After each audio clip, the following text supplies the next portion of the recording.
Hello everyone, welcome to ND nursing coaching. आप सभी का एनडी नर्सिंग कोचिंग में हार्दिक स्वागत है। तो आज की क्लास में हम देखने वाले हैं pre term, post term, short for gestational as, large for gestational age baby के बारे में और उनकी नर्सिंग केयर कैसे कर सकते हैं उनके बारे में। ओके, क्लास को ध्यान से देख लीजिए। ओके, स्टार्ट कर देते हैं आज की क्लास को। तो सबसे पहले समझते हैं what is mean bye low birth weight baby. Okay, low birth wait नाम में ही बताया जा रहा है कि जब बच्चा जन्म लेता है तो उस दौरान उसका वेट जो है वो अप्रोप्रिएट नहीं है, which is lesser than the normal weight. Okay, तो नॉर्मल वेट कितना होता है फॉर द इंडियन सिनारियो? मैंने आपको बताया था नॉर्मल वेट जब एक इंडिया में बच्चा पैदा होता है तो उसका एवरेज नॉर्मल बर्थ वेट होता है 2.5 केजी से लेकर 3.9 केजी तक। ओके, 2.5 केजी से लेकर 3.9 केजी तक अगर कोई बच्चा जन्म लेता है that is called as normal weight. Okay, if the birth weight of the baby is less than, if it is less than 2.5 KG then we will called it as low birth weight baby. अगर इस बच्चे का birth weight less than 2.5 KG या 2500 gram से नीचे है तो हम उसको लो बर्थ वेट बेबी कहेंगे। ओके, नेक्स्ट हम समझते हैं then what is called as very low birth weight baby. Terminology exam में पूछते हैं very low birth weight baby. तो वेरी लो मतलब कब कहेंगे? When the baby's weight is less than 1500 gram then we will called it as very low birth weight baby. Okay, next हम समझते हैं extremely low birth weight baby. Extremely low birth weight, जब बच्चे का wait जो है less than 1000 ग्राम या 1 kilo से कम है at birth, then we will called it as extremely low birth weight baby. Okay, clear है? तीनों टर्मिनोलॉजी जो कि है बर्थ वेट के अनुसार। ओके, बर्थ वेट के अनुसार। ओके, इसके बाद आता है जेस्टेशनल एज के अनुसार। Okay, according to gestational age. Okay, what is mean by gestational age? Okay, तो gestational age is the number of days of the pregnancy और the weeks of the pregnancy. Okay, कि कितने weeks में बच्चा, pregnancy के कितने weeks में deliver हुआ है। ओके, तो according to this if the baby's is birth weight less than 10 percentile, less than 10 percentile for their gestational age, then we will call it as short for gestational age. Okay, what is SGA? That is short for gestational age. What is IUGR? That is intrauterine growth retardation or SFD, that is short for date. Okay, clear है यहां तक सभी को? Okay, now next is if the baby is short for gestational age or the birth weight is less than 10 percentile as per the gestational age, then you have to assess for the buttocks and the thigh. Okay, और ऐसे बच्चों के अंदर buttocks और Thai पे क्या दिखेगा? आपको एक्स्ट्रा फोल्ड्स दिखेंगे। ओके, यहाँ पे जो है एक्स्ट्रा फोल्ड्स आपको दिखेंगे। वाई एक्स्ट्रा फोल्ड्स दिखेंगे? Because there is a less subcutaneous fat. Okay, subcutaneous fat कम होने की वजह से स्किन के ऊपर क्या होगी? फोल्डिंग हो जाएगी। ओके, हमारी स्किन जो है ये इतनी हेल्दी क्यों दिखती है? Because we have the enough amount of subcutaneous fat. Okay, next, hands and foots are excessively wrinkled. Okay, तो हैंड्स और फीट के ऊपर क्या होंगे? रिंकल्ड होंगे। ओके, रिंकल होंगे। नेक्स्ट, अब एक बच्चा who is large for gestational age. Okay, large for gestational age, इसका मतलब क्या है कि जिस बच्चे का बर्थ वेट जो है more than 90 percentile, okay 90 percentile से ज्यादा है as per the gestational age, then we will called it as large for gestational age. मतलब कि जितने प्रेगनेंसी के दिन हैं उससे ज्यादा बच्चे का वेट है। ओके, उससे ज्यादा बच्चे का वेट है। फॉर एग्जाम्पल, अगर 38 वीक्स की प्रेगनेंसी हो गई तो बच्चे का ऑन एन एवरेज वेट होता है 2.5 केजी से 3.9 केजी तक। ओके, अगर इससे ज्यादा बर्थ वेट हो रहा है, मतलब प्रेगनेंसी तो 38 वीक की है और बच्चा 4 किलो से ज्यादा है, then he will be called it as large for gestational age. Okay, large for gestational age, and this is most commonly seen in the diabetes mellitus mother. Okay, gestational diabetes mellitus जिसको हम कहते हैं, what is mean by gestational, तो pregnancy के दौरान जो diabetes mellitus होता है that is called as gestational diabetes mellitus. Okay, and ऐसे ही एक टर्मिनोलॉजी है जेस्टेशनल हाइपरटेंशन, मतलब कि ऐसा हाइपरटेंशन जो कि 20 वीक्स ऑफ प्रेगनेंसी के बाद, मतलब 20 हफ्ते हो गए हैं प्रेगनेंसी को और उसके बाद जब हाइपरटेंशन हो रहा है तो ऐसे हाइपरटेंशन को हम जेस्टेशनल हाइपरटेंशन कहते हैं। ओके, और ऐसे ही हमारा जेस्टेशनल डायबिटीज मेलाइटस। अब डायबिटीज मेलाइटस में ऐसा क्या होता है जो कि बच्चा more than the gestational as होता है।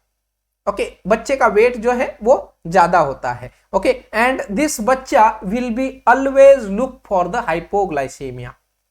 ओके, हाइपोग्लाइसेमिया के लिए बच्चे को मॉनिटर करना है। 3 क्वेश्चन यहां से बनते हैं, ध्यान से सुनना बच्चों, 3 क्वेश्चन बनते हैं। सबसे पहला, लार्ज फॉर जेस्टेशनल एज का बच्चा कौन सी मदर में पाया जाता है? मोस्टली आपको जेस्टेशनल डायबिटीज मेलाइटस की मदर में पाया जाता है। दूसरा क्वेश्चन बनेगा आपको, लार्ज फॉर जेस्टेशनल वेट की बेबी में कौन सा मोस्ट कॉमन कॉम्प्लिकेशन होता है? Hypoglycaemia, not hyperglycaemia.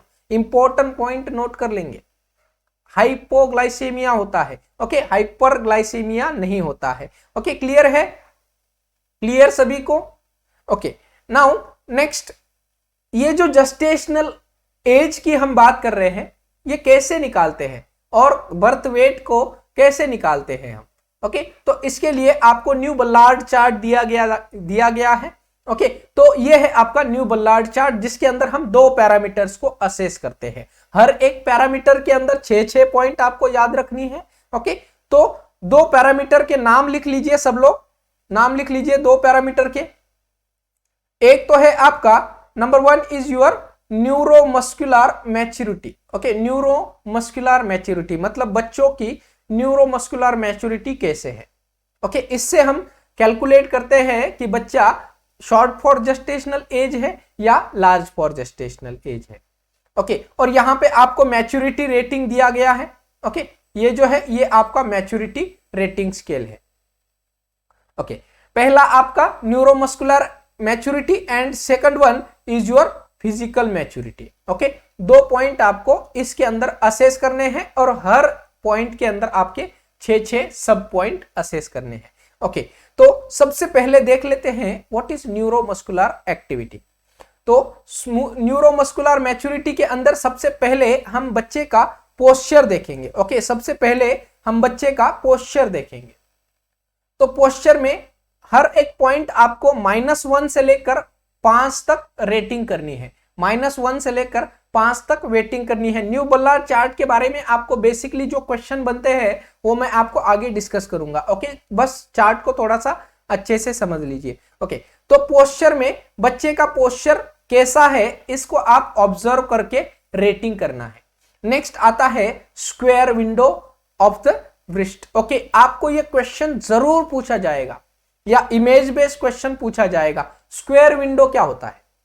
What is square window? Okay, तो स्क्वायर विंडो जब आप बच्चे का जो रिस्ट ज्वाइंट है, ये जो रिस्ट ज्वाइंट है देख लीजिए, जब आप इसको ऐसा रिस्ट ज्वाइंट को करेंगे तो स्क्वायर विंडो कैसा बन रहा है आप इस इमेज के द्वारा पहचान कर लिख सकते हो। ओके, बच्चे का हाथ जो है, रिस्ट ज्वाइंट जो है वो आपको इस तरह से करवाना है। जो भी एंगल बनेगा आपको रेटिंग करवानी है। ओके, तो this is called as square window. Okay, क्या कहते हैं इसको? स्क्वायर विंडो कहते हैं। Next, popliteal angle. Okay, popliteal fossa जो है आपका, तो वहां पे कौन सा एंगल बन रहा है? तो क्या करेंगे हम, बच्चे का पैर जो है हिप जॉइंट से फ्लेक्स करेंगे, तो जो भी एंगल आपको यहां पे बन रहा है उसको आपको रेटिंग करना है। Next, scarf sign. Okay, scarf सबने पहना है। ओके, सबने पहना है। अगर नहीं होता है हमारे पास स्कार्फ तो क्या करते हैं हम?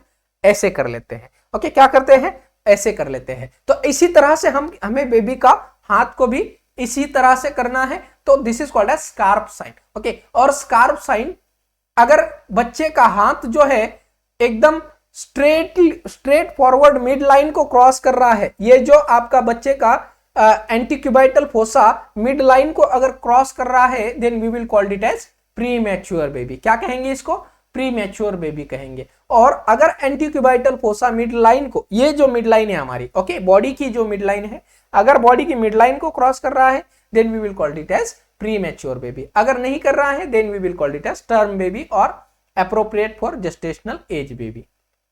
Next, heel to ear. Okay, जो पैरों की हील है टू ईयर, ओके, तो हम क्या करेंगे, फिर से बेबी का पैर को फ्लेक्स करेंगे और अगर हील टू ईयर आ रहा है then it is a premature baby. Okay, तो आपको इस तरह से यहां पे रेटिंग करनी है। This is called as neuromuscular maturity. इससे हमें क्या पता चल जाता है? न्यूरोमस्कुलर मैच्योरिटी पता चल जाती है। समझ में आ रहा है? हम न्यू बल्लार्ड चार्ट के बारे में देख रहे हैं। ओके, नेक्स्ट आते हैं हम फिजिकल मैच्योरिटी के ऊपर। ओके, अब फिजिकल मैच्योरिटी, बेबी की फिजिकल मैच्योरिटी, तो उसके अंदर भी 6 पॉइंट है। पहला पॉइंट है हमारा स्किन। ओके, स्किन में, स्किन कैसी है बच्चे की? स्टिकी है, फ्रेजाइल है या फिर ट्रांसपेरेंट है? ओके, अगर ऐसा है तो it is a indication of premature baby. या फिर जिलेटिनस रेड ट्रांसलूसेंट स्किन है या फिर स्मूथ पिंक विजिबल वेन्स दिख रही है, then you will score it as 1। Next, superficial peeling and और rash of few veins, then you will score it as 2। Then cracking pale areas and rare veins, then you will score it as 3। अगर parchment skin और deep cracking और no vessel आपको दिख रही है then you will score it as 4। Okay, parchment skin क्या होती है ये मैंने आपको बताया था। क्रैकिंग और पीलिंग स्किन को हम परचमेंट स्किन कहते हैं। Okay, next, what is lethargy और क्रैक्ड विंकल स्किन? ओके, तो आपको इसको 5 स्कोरिंग करनी है। नेक्स्ट आते हैं हम lanugo. Okay, what is lanugo? Lanugo is a hair on the body. Okay, shiny, आपका सिल्वरी शाइनी हेयर को हम लैन्यूगो कहते हैं। ओके, तो इस लैन्यूगो अगर एब्सेंट है then you will score it as -1। अगर स्पेयरली डिस्ट्रीब्यूटेड है then you will score it as 0। Then abundant hair अगर प्रेजेंट है देन 1। थिनिंग हेयर है देन 2। देन बाल्स एरिया, मतलब कहीं कहीं पे ही हेयर्स होते हैं, जैसे कि आपकी शोल्डर पर हेयर्स होते हैं, स्कैपुला के ऊपर हेयर्स ज्यादा प्रेजेंट होते हैं। ओके, तो ऐसे अगर बार्स एरिया प्रेजेंट है, ओके, तो आपको इसको स्कोर करना है 3। एंड मोस्टली बाल्ड अगर प्रेजेंट है then you will score it as 4। Next आते हैं plantar surface. Okay, plantar surface. Okay, heel to toe, अगर हील टू टो के अंदर 40 to 50 mm की लाइन है then you will score it as -1। More than 50 mm और no crease, okay, ये जो क्रीज है ये अगर प्रेजेंट नहीं है then you will score it as 0। अगर पेंट रेड मार्क प्रेजेंट है then 1।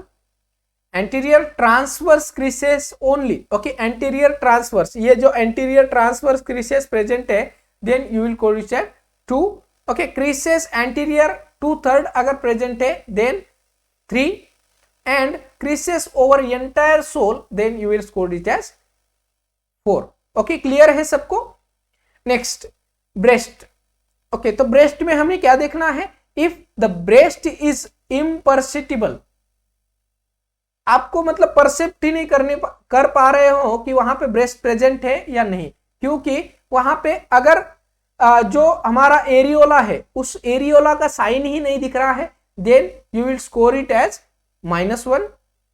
Next, if it is barely perceptible then you will score it as 0। Next, flat areola और नो बर्ड्स प्रेजेंट। ओके, जो buds है वो अगर present ही नहीं है then you will score it as 1। Stippled areola 1 to 2 mm only. Okay, normally कितना होता है एरियोला का डायमीटर हमारे एट बर्थ 5 mm तक होना चाहिए। 5 mm तक नॉर्मली एट बर्थ में ब्रेस्ट बर्ड का साइज होना चाहिए। ओके, एरियोला का स्टिप्ड एरियोला है तो 2 और रेज्ड एरियोला है 3 to 4 mm then score 3। And full areola है 5 से 10 mm का then you will score it as 4। Next आते हैं आई और ईयर के अंदर। ओके, तो अगर लिप्स फ्यूज्ड है, ओके, लूजली फ्यूज्ड है देन 1, अगर टाइटली फ्यूज्ड है देन -2, ओके, नॉट 1, -1 और -2। नेक्स्ट, लिप्स ओपन है, ओके, पिन्ना फ्लैट है, okay, sorry not lips, it's lids, okay, sorry ear की लीड्स, ओके, तो लीड्स अगर ओपन है, पिन्ना फ्लैट है, ओके, एंड स्टे फोल्डेड, जब आप इस बच्चे की ये जो पिन्ना है इसको फोल्ड करते हो, ओके, और ये ऐसे ही रहती है तो इसको हम स्कोरिंग करेंगे 0। अगर स्लाइटली कर्व्ड पिन्ना है, सॉफ्ट स्लो रिकॉइल है, then you will score it as 1। Next आता है वेल कर्व्ड पिन्ना और soft but readily recoiled, then you will score it as 2। Next, formed and firm instant recoil, okay, तो इसको score करेंगे 3। और thick cartilage of ear, अगर ear cartilage, ear pinna का cartilage thick है, then you will score it as 4। Okay, now genitals, इसलिए मैंने बताया आपको 6 पॉइंट है, ओके, तो फिजिकल मैच्योरिटी में भी 6 पॉइंट ही है। अगर मेल बेबी है तो उसके लिए मेल वाला पॉइंट लेना है, फीमेल है तो फीमेल वाला पॉइंट लेना है, ओके। तो अगर मेल चाइल्ड है तो स्क्रोटम फ्लैट है या स्मूथ है, आप स्कोरिंग करेंगे according to this. Scrotum is empty and faint रहेगी, then you will score it as 0। Testis in the upper canal and rare रहेगी, देन 1। टेस्टिस डिसेंडिंग फ्यू रहेगी, देन 2। टेस्टिस डाउन गुड रहेगी, then 3। And if the testis पेडंकल deep रहेगी, then you will score it as 4। Next, अगर female child है, female child में clitoris prominent है and the लेबिया is flat, then you will score it as -1, okay. और clitoris prominent मैंने कब बताया था आपको?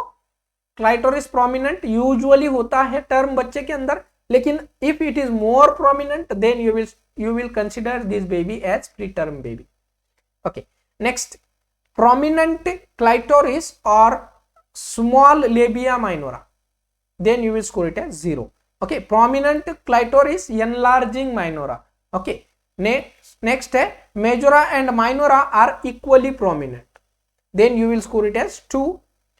majora large and minora small, then 3। and majora covers the clitoris and minora, then this is a normal size, okay। तो इसको हम कहते हैं 4। तो according to this new Ballard chart आपको मैच्योरिटी रेटिंग देनी है। अगर ये -10 है तो 20 वीक्स पे, ओके, 20 वीक्स जेस्टेशनल एज पे -10 होती है, एंड अकॉर्डिंग टू दिस आपको ये रेटिंग करनी है, ओके। 10 परसेंटाइल से 19 परसेंटाइल तक ये रेटिंग होती है, ओके। अगर बच्चा लेस देन 10 परसेंटाइल है देन हम कहते हैं शॉर्ट फॉर जेस्टेशनल एज। अगर मोर देन 90 परसेंटाइल है then you will consider it as large for gestational age. New Ballard chart सबको समझ में आ गया? इसके अंदर कुछ किसी को भी कुछ डाउट नहीं होना चाहिए, because this has to be done, okay. ये चीज आपको करनी है प्रैक्टिकली,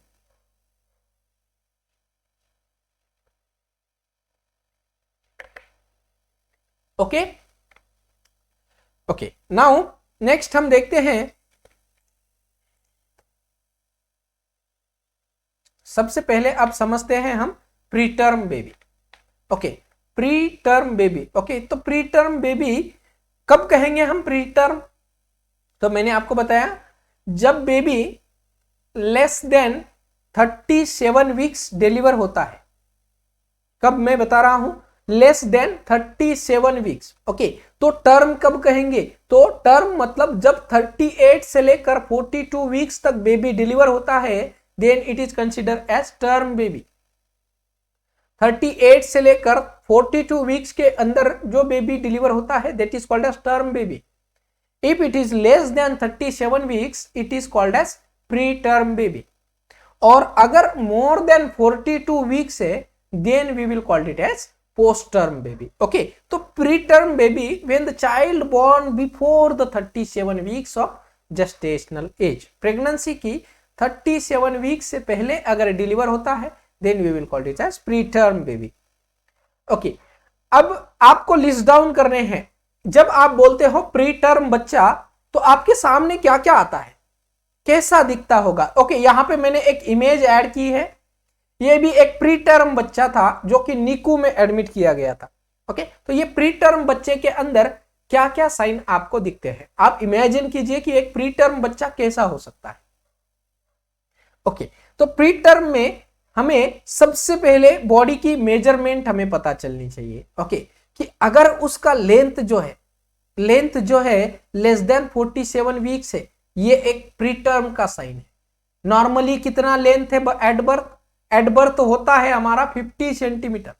50 सेंटीमीटर कम से कम लेंथ होनी चाहिए बच्चे की। अगर 47 से कम है then we will consider as pre term baby. Next, अगर बर्थ वेट 2.5 kg और लेस देन 2.5 kg है, प्री टर्म बेबी का साइन है। ओके, लेस सबक्यूटेनियस फैट होते हैं। ओके, नेक्स्ट, अगर head circumference less than 33 centimetre but the difference between head circumference and chest circumference is more than 3 centimetre. Usually क्या होता है, जो हेड सरकमफ्रेंस है वो 33 सेंटीमीटर होता है, चेस्ट सरकमफ्रेंस जो है वो 30 सेंटीमीटर होता है, 3 सेंटीमीटर का फासला होता है। But after 1 year of age your head circumference will be equal to your chest circumference। मतलब हेड सरकमफ्रेंस अगर 36 हो गया तो आपका चेस्ट सरकमफ्रेंस भी 36 ही होगा। ओके, तो इस तरह से एट 1 year of age बच्चे का जो हेड सरकमफ्रेंस और चेस्ट सरकमफ्रेंस इक्वल होता है। एग्जाम का क्वेश्चन था। ओके, तो आपको हेड सरकमफ्रेंस असेस करना है प्री टर्म बेबी का। अगर लेस देन 33 सेंटीमीटर है then you will call it as pre term baby. Next one is your generalise body activity is sluggish. Body जो एक्टिविटी है बच्चे की वो स्लगिश होगी, बच्चा हाइपो एक्टिव होगा। ओके, हाइपो एक्टिव होगा। Okay, next, poor neonatal reflex and muscle tone.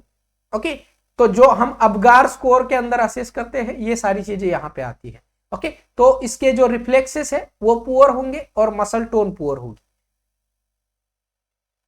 Next, pinna of the year. अभी जो हमने न्यू बल्लार्ड चार्ट में देखा है, ये जो ईयर की पिन्ना क्या होगी, सॉफ्ट होगी और eyes will be closed. Okay, जब हम ईयर पिन्ना को पिंच करेंगे तो क्या होगा, ये पिन्ना ऐसे ही रहेगी या स्लोली रिकॉइल होगी। Okay, next, eyes will be closed. Next, vernix caseosa will be cover entire body. Okay, but this is a good thing for that premature baby. Okay, हमने डिले करना चाहिए वर्निक्स कैसियोसा को remove करने के लिए। क्यों? Because this vernix caseosa will prevent the evaporation of the body heat from the baby's body. क्या prevent करेगी? इस हीट को बाहर जाने से प्रिवेंट कर देगी। ओके, ये वर्निक्स कैसियोसा। ओके, तो इसीलिए जब बच्चा प्रीमैच्योर है तो डिले करना है वर्निक्स कैसियोसा को रिमूव करने के लिए। Okay, next, plantar and palmar creases are not clearly visible, जो अभी हमने न्यू बल्लार्ड चार्ट में देखा है। ओके, जो क्रिसेस है, ये जो क्रिसेस है हाथ की और पैर की जो रेखाएं हैं वो क्लियरली विजिबल नहीं होगी। Okay, and there will be poor weak graphs. Okay, जो बच्चे का, अगर हमने बच्चे का हाथ में हमारा ऐसे उंगली पकड़ा दिया तो बच्चे का जो ग्रास्प है वो वीक होगा। ओके, या पैरों की उंगली में पकड़ा दिया तो वीक ग्रास्प होगा। Okay, the nails will not grow until your nail tip. Okay, nail tip की टिप तक ये नेल्स ग्रो नहीं होंगे बच्चे के। अगर पोस्टर्म बेबी है तो नेल ग्रो होंगे, नेल टिप के आगे नेल ग्रो होंगे। ओके, इसलिए हम कहते हैं जब भी नेल कट करते हैं तो कहां तक करने चाहिए, ये जो नेल टिप है वहां तक हमें नेल कट करनी चाहिए। ओके, समझ में आ गया सभी को? Okay, now next, the breast nodule. मैंने आपको बताया 5 mm तक ब्रेस्ट नोड्यूल या जो एरियोला है वो प्रेजेंट होनी चाहिए। अगर लेस देन 5 है then it is consider as pre term baby. Imagine करना है, सारे पॉइंट आपके दिमाग में आने चाहिए कि अगर एक प्री टर्म बच्चा है, ये सारे पॉइंट मेरे दिमाग में आएंगे। ओके, भूलना नहीं है, एग्जाम के अंदर भी आप इसी तरह से फाइट कर सकते हो। डाउट क्लियर है, कंसेप्ट क्लियर है, एग्जाम आप कोई भी हो पास कर लेंगे। ओके, एग्जाम ऐसे ही पास किया जाता है बच्चों, ना कि रटके कितना रटोगे, बहुत पॉइंट्स है, बहुत क्वेश्चंस है, रटा नहीं जाएगा। जब तक समझ में नहीं आएगा एग्जाम क्लियर नहीं करेंगे। ओके, नेक्स्ट, लो बॉडी टेम्परेचर, बच्चे का बॉडी टेम्परेचर लो होगा एंड इरेगुलर रेस्पिरेशन होगा। मैंने आपको बताया था एक अपनिया और इरेगुलर रेस्पिरेशन, अपनिया और इरेगुलर रेस्पिरेशन, इस तरह से बच्चे का जो रेस्पिरेशन होगा। ओके, नेक्स्ट, टेस्टिस में be undescended in the male child, अगर मेल चाइल्ड है तो टेस्टिस क्या होंगे, अनडिसेंड होंगे। आई थिंक अगर मुझे करेक्ट कर लेना, मैं बता रहा हूं कि आई थिंक 37 वीक्स पर बच्चे के जो टेस्टिस है वो स्क्रोटम में आ जाते हैं। ओके, चेक कर लेना, इस पॉइंट को वेरीफाई कर लेना, 37 वीक्स। अगर मैं गलत हूं तो कृपया कमेंट बॉक्स में कमेंट कर देना कि एग्जैक्ट कितना है। ओके, स्किन इज थिन, जो बच्चे की स्किन है वो थिन होती है, डेलिकेटेड होती है। अगर आप इसको इजीली आप इसको ज्यादा से स्क्रैच करोगे तो इजीली ब्रेक हो जाएगा स्क्रीन में। Okay, next, red and shiny skin होगी, that is called as plethoric skin. Okay, red और शाइनी स्किन, अगर एग्जाम में ऐसा वर्ड आता है तो कंफ्यूज नहीं होना, plethoric skin is red and shiny skin. Okay, and there is less subcutaneous fat present होगा। Okay, that is why the gluteal और थाई के ऊपर फोल्ड्स प्रेजेंट होंगे। ओके, क्लियर, सबको समझ में आ रहा है? आप इमेजिन कर रहे हो बच्चा कैसा होगा।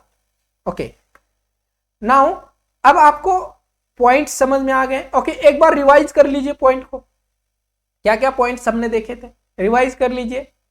एक बच्चा प्री टर्म है, सबसे पहले हमने लेंथ देखी थी, लेंथ थी हमारी लेस देन 47 सेंटीमीटर। उसके बाद बर्थ वेट देखा था 2.5 kg और लेस देन 2.5 kg। उसके बाद हमने देखा था बच्चे का जो है head circumference, head circumference less than 33 centimetre था, और एब्डोमिनल चेस्ट सरकमफ्रेंस और हेड सरकमफ्रेंस का डिफरेंस जो है वो मोर देन 3 था।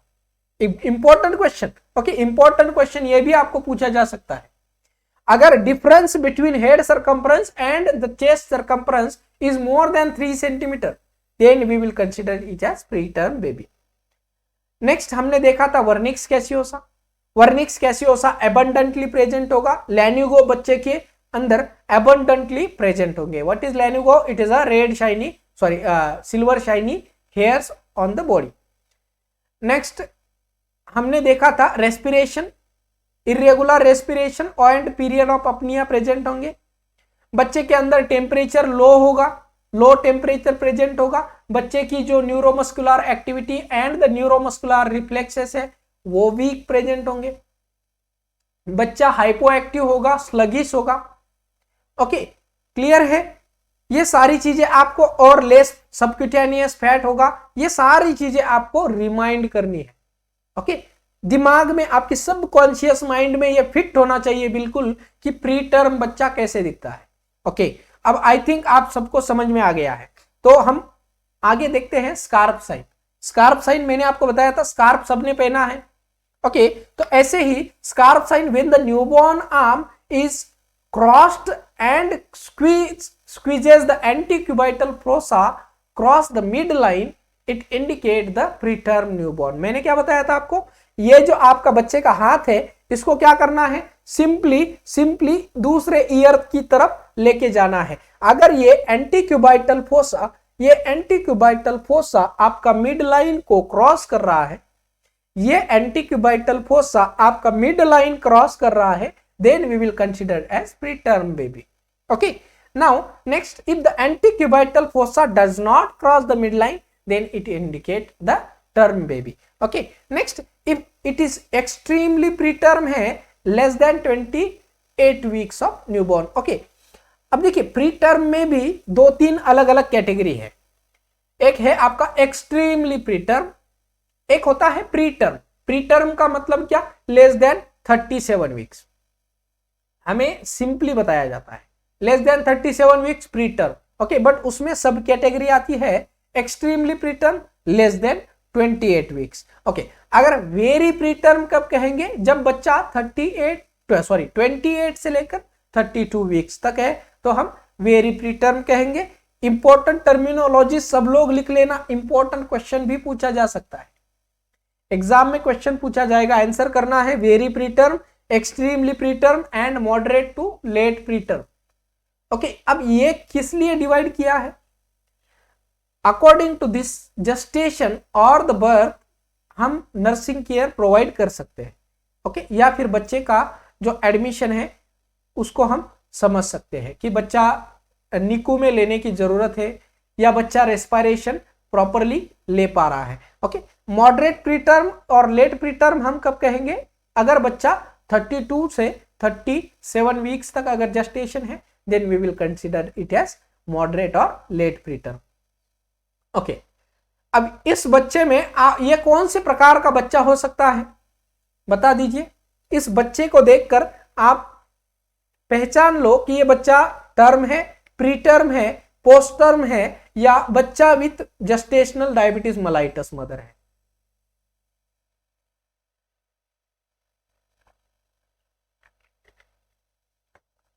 कमेंट करना है भाई,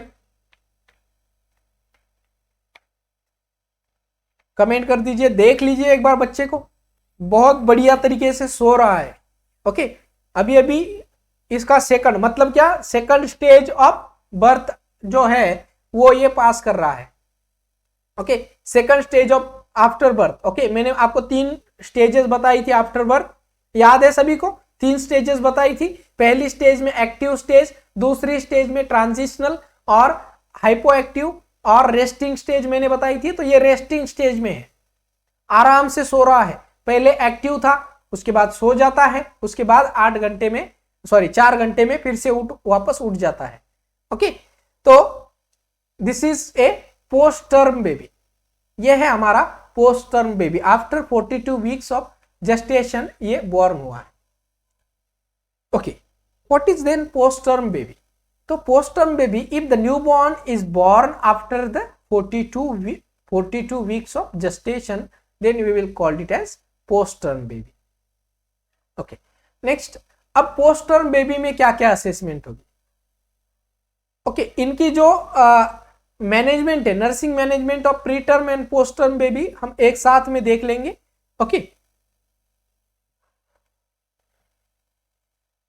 तो असेसमेंट के अंदर हमें, जब हमने प्री टर्म बेबी देखा था तो वर्निक्स कैसा था, वर्निक्स कैसा था, फुल्ली कवर था बॉडी के अंदर।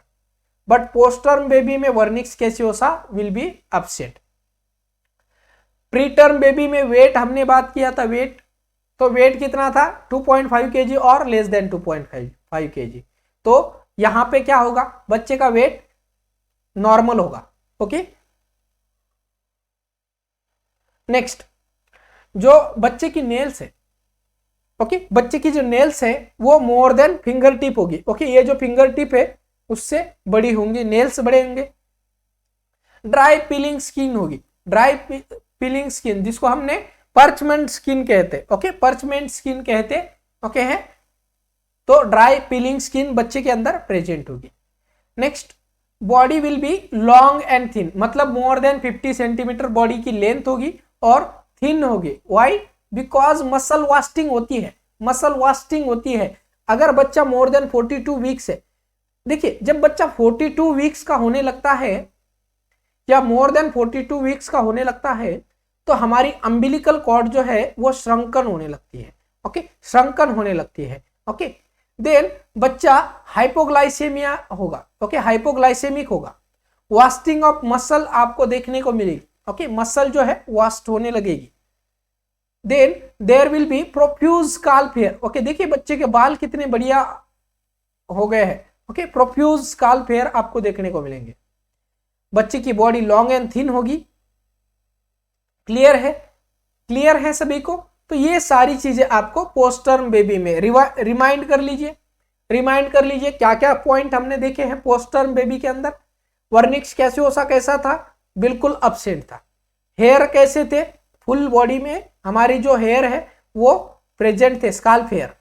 नेक्स्ट, बच्चे का वेट नॉर्मल होता है, ओके, नॉट की more than, okay, normal weight होता है, but there is muscle wasting and long body, okay, muscle wasting and long body होती है। क्लियर है, क्लियर है सभी को? हाइपोग्लाइसीमिया होगा बच्चे में, ओके, यहां तक सबको क्लियर है? Now we will go for the small for gestational age, okay, small for gestational age. अभी तक हमने देखा pre term baby and post term baby, according to term हमने देखा है। अब अकॉर्डिंग टू जेस्टेशनल एज, तो अकॉर्डिंग टू जेस्टेशनल एज आपको हेडिंग लगाना है small for gestational age, okay. तो small for gestational age baby who is less, the birth weight is less than 10% है, okay, for their gestational age is called as small for gestational age baby. तो causes क्या हो सकते हैं small for gestational as? बच्चा छोटा है as per the gestational age, okay. तो 3 कॉजेस हो सकते हैं, एक मैटरनल कॉज, दूसरा fetal cause and third one is placental cause, okay. तीनों कॉज हम थोड़ा डिटेल में देखेंगे। तो स्मॉल फॉर जेस्टेशनल एज मैंने बताया लेस देन 10% बर्थ वेट है। इसके लिए 2 मेन कॉजेस है, एक तो है आपका कॉन्स्टिट्यूशनली स्मॉल, बच्चे की जो बनावट है वही स्मॉल है, या फिर इंट्रायूटेराइन ग्रोथ रिट्रैक्शन या ग्रोथ रेस्ट्रिक्शन था। तो देखिए कॉन्स्टिट्यूशनली स्मॉल जिसके अंदर आपकी इंट्रायूटेराइन ग्रोथ रेस्ट्रिक्शन के अंदर आपकी 3 कैटेगरी आती है। पहली मैटरनल कॉजेस क्या क्या होगी? तो मैटरनल कॉजेस के अंदर कि अगर मदर क्रोनिक मैटरनल हाइपरटेंशन है, अगर मोर देन 140/90 बीपी मदर का आफ्टर 28 वीक से 28th वीक के बाद अगर है, then we will call it as maternal और जेस्टेशनल हाइपरटेंशन।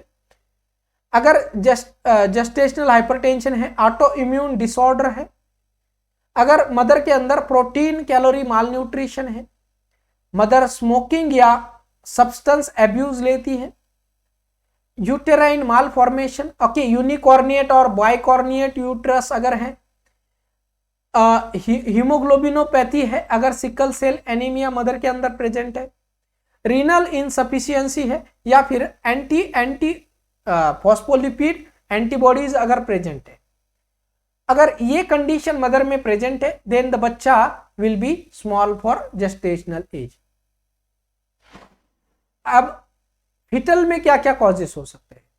तो फिटल के अंदर कॉन्स्टिट्यूशनली स्मॉल बच्चा है, मतलब बच्चे की बनावट ही छोटी है, या फिर मल्टीपल जेस्टेशन है, अगर ट्विंस प्रेगनेंसी या ट्रिपलेट्स है तो भी बच्चा स्मॉल फॉर जेस्टेशनल एज हो सकता है, because the mother can not provide enough amount of nutrition to the both baby और 3 बेबीज, ओके।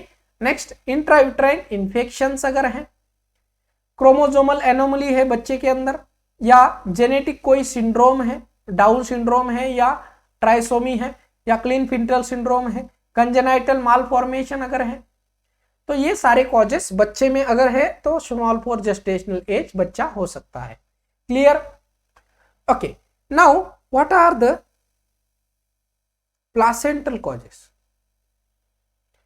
प्लासेंटल इनसफिशियंसी अगर है, जैसे कि प्लासेंटा और द कॉर्ड एबनॉर्मलिटी है, ओके, या शॉर्ट कॉर्ड है, लॉन्ग कॉर्ड है, या फिर एक ही आर्टरी एक ही वेन प्रेजेंट है, क्रोनिक एब्रप्शन है, प्लासेंटा का एब्रप्शन है, अर्ली सेपरेशन है प्लासेंटा का, प्लासेंटा प्रीविया है मतलब low lying, okay, placenta low lying है, या एबनॉर्मल कॉर्ड इंसर्शन है, ओके, जैसे वेलामेंटस कॉर्ड है या बैटलडोर प्लासेंटा है, तो ऐसी कंडीशन में हमारा बच्चा जो है शॉर्ट फॉर जेस्टेशनल एज होगा। क्लियर? तीनों भी कॉजेस देख लिए हमने, मैटरनल कॉजेस, फीटल कॉजेस और प्लासेंटल इनसफिशियंसी, ओके। इसकी वजह से बच्चा जो है छोटा या उसका वेट, बर्थ वेट जो है लेस देन 10% होगा, ओके। अगला पॉइंट है हमारा क्लिनिकल फीचर्स कैसे होते हैं small for gestational age. Okay, मैं आपको पिक्चर दिखा देता हूं। ये बच्चा है आपका स्मॉल फॉर जेस्टेशनल एज का। देख लीजिए, बच्चे को अच्छी तरह से ऑब्जर्व कर लीजिए कैसा दिख रहा है बच्चा। बच्चे के देखिए, एक तो बच्चे का जो मसल है और सबक्यूटेनियस फैट है वो सबसे कम दिख रहा है हमें। बच्चे की आईज वीक है, बच्चे का जो पोस्चर है वो वीक है। ओके, और बच्चे के अंदर आपको यहाँ पे टेस्टिस, हम जेनाइटल्स देख सकते हैं, टेस्टिस भी यहाँ पे रिंकल्स कम है, अनडिसेंडेड टेस्टिस लग रहे हैं। ओके, देन जो क्रीसेस वगैरह आप अगर देख पाएंगे तो क्रीसेस इजीली आपको विजिबल नहीं है। Okay, finger tips, finger nails आपको देखनी है। तो ये है, ये पिक्चर को आप बस थोड़ी ध्यान से देख लेना एंड इमेजिन कर लेना, ये बच्चा है आपका small for gestational age. Okay, तो क्लिनिकल फीचर्स जो है, मतलब जो बच्चे की जो साइन एंड सिम्टम्स है वो आपको सेम जैसे मरासमस का बच्चा दिखता है। ओके, माल नरिश जो बच्चा दिखता है वैसे ही आपको यह बच्चा दिखेगा। ओके ओके, नाउ बच्चे की लेंथ अनअफेक्टेड होगी स्मॉल फॉर जेस्टेशनल एज में।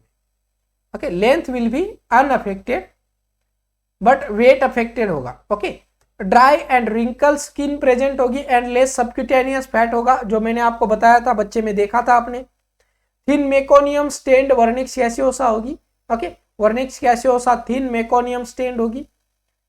Next, scaphoid abdomen, C shaped abdomen आपको दिख रहा था, सी शेप एब्डोमेन दिख रहा है कि देखिए C shape. Okay, C shape abdomen आपने देखा है। Next, plantar creases are well defined. Thin umbilical cord thin होगी। और इस तरह से ये जो बेबी है जैसे कि कोई बूढ़ा लग रहा है। ओके, बूढ़ा बेबी अपीयरेंस और ओल्ड मैन अपीयरेंस आपको दिखाई देगा। Clear? And baby will be alert and active. Okay, बच्चा नॉट प्रीटर्म नहीं है, बच्चा is your short for gestational age. Okay, gestational age से शॉर्ट है, प्री टर्म नहीं है, इसलिए बच्चा will be active and alert. ये दो तीन डिफरेंस आपको याद रखने हैं। ओके, अगर प्री टर्म था तो यहां पे लेंथ कम होती और यहां पे बच्चे की जो हम कह रहे थे प्लांटर क्रीसेस, ये भी बच्चे में एब्सेंट है प्री टर्म बच्चे में, और baby will be sluggish active था प्री टर्म। ओके, बट ये बच्चा जो क्या है स्मॉल फॉर जेस्टेशनल एज वाला एक्टिव था। Okay, clear? Then he will have the normal cry. Okay, cry will be normal and the reflexes also the normal. Okay, preterm बच्चे में reflexes कैसे थे? पुअर रिफ्लेक्सेस थे। ओके, क्लियर है? Preterm और small for gestational age में confusion नहीं होगा। अगर डिफरेंस भी पूछा जाए तो भी आपको आना चाहिए, डिफरेंट पॉइंट भी आपने नोट कर लेना है। सबने नोट कर लिया? Okay, now how you will care about this babies. क्या क्या कर सकते हैं? इमेजिन कीजिए, ऐसा कोई बच्चा आपके पास आता है तो आपको क्या क्या करना चाहिए? कमेंट करना, इमेजिन करना, सोचो। अगर ऐसे सोचोगे तो आपको पॉइंट्स याद आते रहेंगे। ओके, तो सबसे पहले हमें बच्चे को इंटेंसिव केयर यूनिट में एडमिट करना होगा, क्योंकि अगर पोस्ट टर्म है तो हाइपोग्लाइसीमिया होगा, हाइपोग्लाइसीमिया को क्लोजली मॉनिटर करना है। अगर प्री टर्म है तो आपको हाइपोथर्मिया से प्रिवेंट करना है, तो भी हमें इंटेंसिव केयर यूनिट में रखना है। देन अगर प्री टर्म है तो अपनिया हो सकता है, पोस्ट टर्म है तो भी अपनिया होने का शिकार हो सकता है, तो ब्रीदिंग मॉनिटरिंग करनी है। नेक्स्ट, मेंटेनेंस करना है हमें स्टेबल बॉडी टेम्परेचर, हाइपोथर्मिया से हमें बच्चे को प्रिवेंट करना है। नेक्स्ट, न्यूट्रिशन एंड हाइड्रेशन बच्चे का मेंटेन करना है। क्यों? बिकॉज देखिए, अगर पोस्ट टर्म है तो मसल वास्टिंग हो रही है, प्री टर्म है तो लेस सबक्यूटेनियस फैट है, एनर्जी बच्चे की नहीं मिलेगी। ओके, कार्बोहाइड्रेट का क्योंकि अमाइलेज कम होता है इसलिए कार्बोहाइड्रेट का डाइजेशन कम होगा।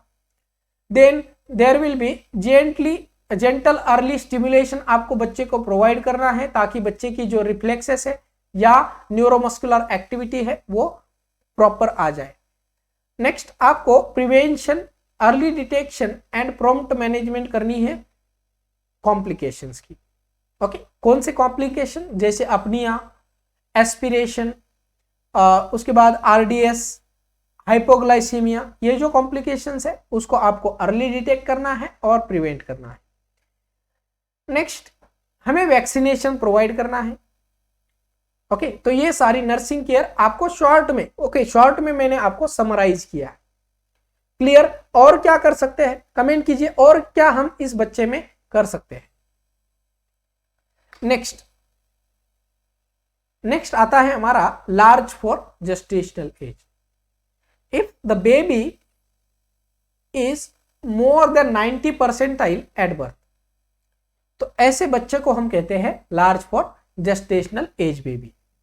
Okay, if the new born whether deliver preterm, term or the postterm, whose birth weight is above 90 percentile of the same gestational age at birth, okay, is considered as large for gestational weight baby.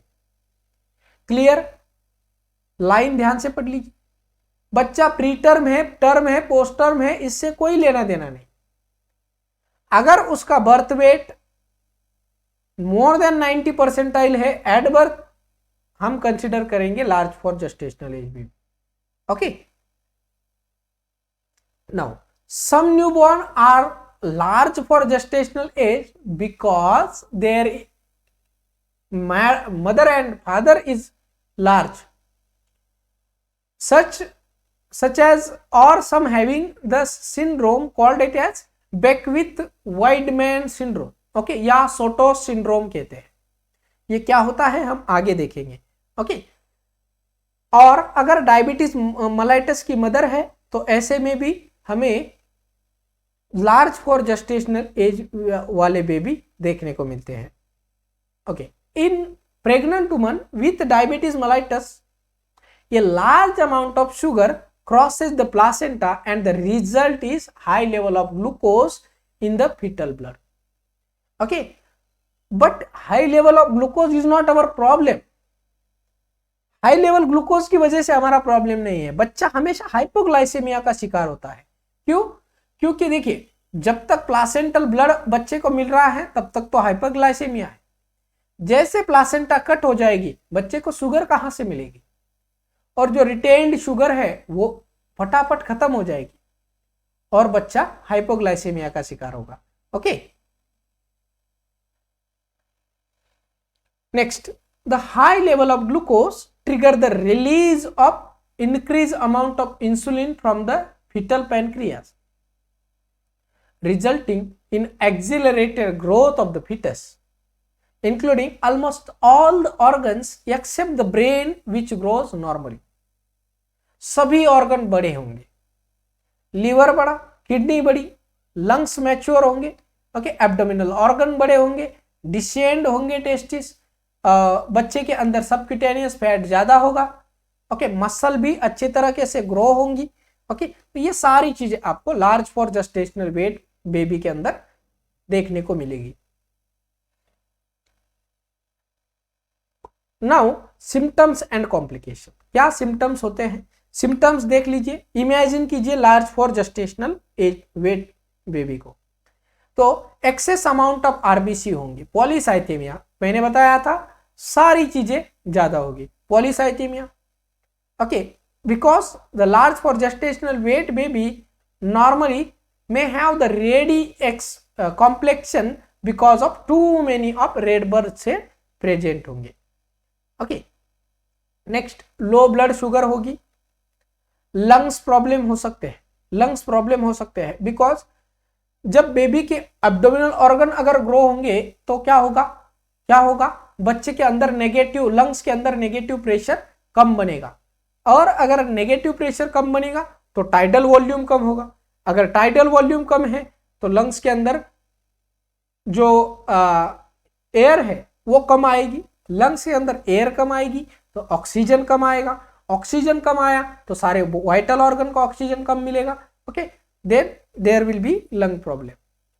Increase risk of birth injury. Okay, अब अगर बच्चा पहले से इतना बड़ा है तो maternal pelvis से जब पास होता है उस दौरान बच्चे को इंजुरी होने के चांसेस होते हैं।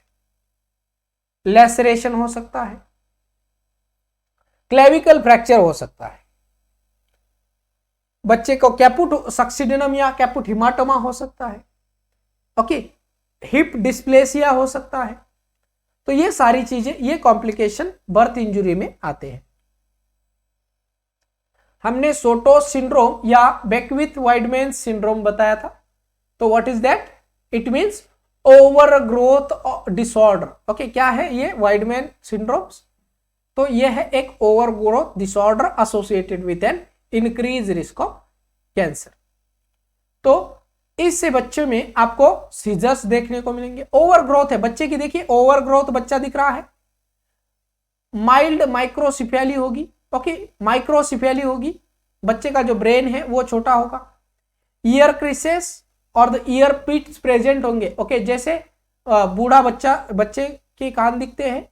गिगेंटिज्म होगा, लार्ज बॉडी और लार्ज लिम्ब प्रेजेंट होंगे। नेक्स्ट, कंजेनाइटल हर्नियाज और एग्जाम फेलोज प्रेजेंट होंगे। ओके, एग्जाम फेलोज प्रेजेंट होंगे। या फिर ये जो मिड लाइन है, mid line abdominal wall defect होगा। नेक्स्ट, लार्ज प्रोमिनेंट आई होंगी। ओके, मैक्रोग्लोसिया होगा, लार्ज टंग होगी। ओके, बच्चे की जो टंग है वो लार्ज होगी। देन क्रिप्टोर्किडिज्म या अनडिसेंडेड टेस्टिस होंगे। क्लियर? ये है आपका बेकविथ वाइडमैन सिंड्रोम। क्लियर? इमेजिन कर लीजिए पिक्चर को या फिर आप इसको स्क्रीनशॉट ले सकते हो। नेक्स्ट, अब आता है हमारा हाइपोथर्मिया। हाइपोथर्मिया, बच्चे का टेम्परेचर कितना होता है नॉर्मल? बहुत बार मैंने रिपीट किया है, कमेंट करना, बहुत बार रिपीट किया है। कितना होता है नॉर्मल टेम्परेचर? 36.5 से लेकर 37.5 तक नॉर्मल टेम्परेचर कहते हैं सर। अगर लेस देन 36.5 टेम्परेचर है then we will consider it as hypothermia. If the neonatal temperature falls below the 36.5 degree Celsius, then we will consider as hypothermia, or if the 97.7 degree Fahrenheit से कम है। Next, neonatal hypothermia is also known as silent killer। ये भी मैंने आपको बताया था। Adult के अंदर साइलेंट किलर कौन सा है? हाइपरटेंशन। हाइपरटेंशन जो है वो अडल्ट के अंदर साइलेंट किलर डिसऑर्डर है। ऐसे ही न्यूबॉर्न के अंदर hypothermia is silent killer. Why silent killer hypothermia है? बिकॉज मैंने बताया था आपको कि शिवरिंग मैकेनिज्म, जब हमें ठंड लगती है तो हम शिवरिंग करने लगते हैं, बट शिवरिंग मैकेनिज्म और हाइपोथैलेमस बच्चे का मैच्योर नहीं होने की वजह से, न्यूरोमस्कुलर मैच्योरिटी नहीं होने की वजह से बच्चे में शिवरिंग नहीं होती है। That is why hypothermia is a silent killer disorder in the newborn. इसी तरह से अडल्ट के अंदर जब ब्लड प्रेशर जब तक 140/90 से ऊपर नहीं चला जाता कुछ भी सिम्टम्स नहीं दिखते, हमें पता भी नहीं चलता है। ओके, तो इसलिए हम अडल्ट के अंदर hypertension is called as silent killer disorder. Okay, जिसके हमें अर्ली सिम्टम्स नहीं मिलते हैं। Okay, now stages of hypothermia, heading लगा लीजिए, stages of hypothermia. First one is your cold stage. जब हम कब कहेंगे बच्चा कोल्ड है, नॉट हाइपोथर्मिया कहेंगे, इस दौरान हम कहेंगे कोल्ड है। तो जब बच्चे का टेम्परेचर 36 to 36.4 है या फिर 96.8 to 97.6 डिग्री फ़ारेनहाइट है, तब हम कहेंगे baby is cold. Next, moderate hypothermia. If the baby's temperature is 32 to 30.9 degree Fahrenheit, sorry, not degree Fahrenheit, degree Celsius, please correct it. Okay. Next, if severe hypothermia अगर बच्चे का temperature less then 32 degree Celsius या less than 89.6 degree Fahrenheit है, तब हम क्या कहेंगे, severe hypothermia. Okay, अब क्वेश्चन पूछा गया था आपको, द इनिशियल इंडिकेशन की ऑफ हाइपोथर्मिया, कि सबसे पहला इंडिकेशन क्या होता है हाइपोथर्मिया का, तो skin temperature will be change, यही आपका हाइपोथर्मिया का सबसे पहला इंडिकेशन है, क्योंकि बच्चा शिवर नहीं करेगा। ओके, तो कैसे पता चलेगा हमें, ओके, तो स्किन टेम्परेचर के द्वारा हमें ऐसे पता चल सकता है। नेक्स्ट, सबसे लास्ट कैसे पता चलेगा, तो रेक्टल टेम्परेचर फॉल होगा, रेक्टल टेम्परेचर को ही हम कोर टेम्परेचर भी कहते हैं। तो अगर कोर टेम्परेचर फॉल होने लग गया तो हमें बेबी को रिकवर करना मुश्किल हो जाता है। ओके, बहुत मुश्किल हो जाता है अगर कोर टेम्परेचर फॉल करने लग गया। ओके, तो दो चीजें आपको याद रखनी है। Now what can be the causes, क्या कॉज हो सकते हैं हाइपोथर्मिया के लिए, 4 कॉजेस हो सकते हैं। Okay, 4 causes. सबसे पहला कंडक्शन कॉज, कि बच्चे का कांटेक्ट आ गया है सॉइल लिनन से, ओके, या सरफेस से। दूसरा कन्वेक्शन कॉज, कि through the cold air, okay, cold air बच्चे के ऊपर पुट ऑन हो रही है, तो आपको क्या करना है, पंखे को बंद करना है। तीसरा है इवेपोरेशन, बेबी की बॉडी से वेपर इवेपोरेट हो रही है, जैसे कि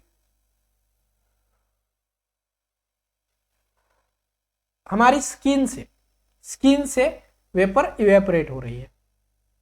फोर्थ वन इज रेडिएशन, मतलब free radicals of heat is generating. Okay, तो आपको क्या करना है, रूम टेम्परेचर को मेंटेन करना है। ये 4 वजह से बच्चे के अंदर हाइपोथर्मिया होता है। इन चारों तरीकों को अगर आप ठीक करोगे तो बच्चे के अंदर हाइपोथर्मिया हम प्रिवेंट कर सकते हैं। ओके, तो नेक्स्ट हेडिंग लगा लेना सब लोग, असेसमेंट ऑफ हाइपोथर्मिया। तो अर्ली साइंस आपको क्या क्या दिखेंगे, बच्चे का body temperature less than 30.5 degree Celsius होगा, फ़ारेनहाइट नहीं है। Okay, hand and feets are cold to touch. Acrocyanosis होगा पेरिफेरल वेजोकंस्ट्रिक्शन की वजह से। वीक सकिंग एबिलिटी बच्चे की प्रेजेंट होगी। These are the early sign of hypothermia. चारों ऑप्शन होंगे, question will be asked like early sign of hypothermia. 4 option होंगे जिसके अंदर आपको एक ऑप्शन गलत दिया होगा, आपको आइडेंटिफाई करना है। क्लियर, आइडेंटिफाई करना है। नेक्स्ट लेट साइन क्या है, तो late sign slow irregular respiration, bradycardia, lethargy present है, बेबी लिथार्जिक होगा, सेंट्रल साइनोसिस में ओके, पहले हमने देखा था एक्रोसाइनोसिस, अब आएगा लेट साइन के अंदर सेंट्रल साइनोसिस। नेक्स्ट इडिमा और स्क्लेरेमा प्रेजेंट होगा। Okay, what is sclerema, it is a localised hardening of the tissue. Okay, sclerema और इडिमा प्रेजेंट होगा। ओके, क्लियर है। नेक्स्ट मैनेजमेंट ऑफ हाइपोथर्मिया, कैसे मैनेजमेंट कर सकते हैं, तो हमें वार्म चेन मेंटेन करनी है, वार्म चेन। ओके, यही हमारी मैनेजमेंट होती है।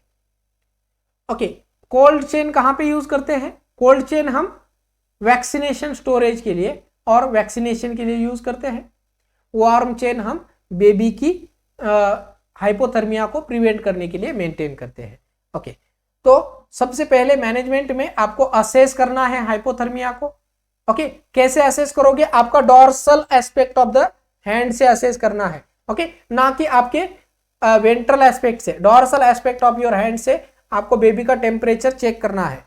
Next, if the extremities are cold and the abdomen is warm, मतलब एब्डोमेन कहां का टेम्परेचर बताएगा आपको, कोर टेम्परेचर बताएगा, या रेक्टल टेम्परेचर कोर टेम्परेचर होगा।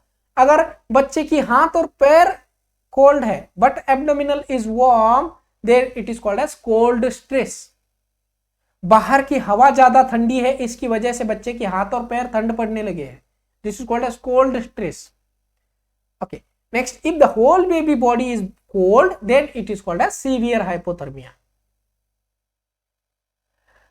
ऐसे में आपको क्या करना है, इंक्यूबेटर या रेडिएंट वार्मर के अंदर बच्चे को रखना है, क्लोज एनवायरनमेंट बच्चे को मेंटेन करना है। हम एक प्लास्टिक शीट लगाते हैं, आपने देखा होगा जब बच्चा रेडिएंट वार्मर में रखते हैं तो एक प्लास्टिक शीट लगाते हैं। इसकी वजह से क्या होता है, बच्चे के अंदर से जो इवेपोरेशन हो रहा है उसको कम हो जाता है, और जो रेडिएशन से हीट लॉस होता है वो भी हमारा कम हो जाता है। Then for prevention of hypothermia you have to maintain the warm chain. Okay, अब वार्म चेन में क्या क्या पॉइंट्स आते हैं ये भी क्वेश्चन पूछा गया था, warm chain. Okay, points included in your warm chain. तो वार्म चेन में सबसे पहला warm transport, rooming in practice करनी है। नेक्स्ट, अर्ली ब्रेस्ट फीडिंग करवानी है। अर्ली ब्रेस्ट फीडिंग करवाने से कैसे हाइपोथर्मिया हमारा प्रिवेंट होगा, बताइए कैसे हाइपोथर्मिया प्रिवेंट होगा। तो जब हम बच्चे को फीडिंग करवाएंगे तो मेटाबॉलिज्म स्टार्ट हो जाएगा, बच्चे के अंदर एटीपीज बढ़ेंगे तो टेम्परेचर बढ़ेगा तो हाइपोथर्मिया नहीं होगा। ओके, नेक्स्ट, एप्रोप्रिएट क्लॉथ्स हमें बेबी को प्रोवाइड करने हैं। बच्चे की जो हेड कवर होनी चाहिए, हेड कवर होनी चाहिए। बेबी को नेस्टिंग प्रोवाइड करनी है। नेस्टिंग सबको करनी आती है, नेस्टिंग सबको आती है ना, प्रैक्टिस किया होगा। एनआईसीयू में जब पोस्टिंग होगी तो प्रैक्टिस किया था सबने नेस्टिंग को। अगर नहीं किया है तो नेस्टिंग का भी प्रैक्टिस कर लेना। अगर घर में अगर कोई छोटा बच्चा है उसको लपेट देना इसके अंदर, शीट के अंदर। ओके, अच्छे से जैसे देख के ही प्रैक्टिस करना। वार्म लिनन, वार्म टॉवल में बच्चे को रिसीव करना है और अर्ली ड्राइंग करना है। ओके, अर्ली ड्राइंग आपको करना है। वार्म चेन के पॉइंट्स आपको लिख लेने हैं क्योंकि ये एग्जाम में पूछा जाता है। क्लियर है? ओके, क्लियर है सबको? तो यहां तक आज हमने देखा pre term baby, post term baby, short for gestational age और large for gestational weight baby, और इनकी नर्सिंग मैनेजमेंट हमने देखा है, और लास्टली हमने हाइपोथर्मिया देखा है। इसके अंदर किसी को कुछ डाउट है? अगर आपको क्लास सच में अच्छी लगती है then only you have to like the class, subscribe and share with your all nursing friends. सब नर्सिंग फ्रेंड्स के साथ शेयर कर दीजिए। Okay, clear?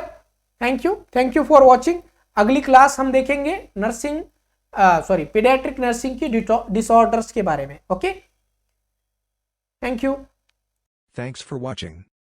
Don't forget to subscribe ND Nursing Coaching.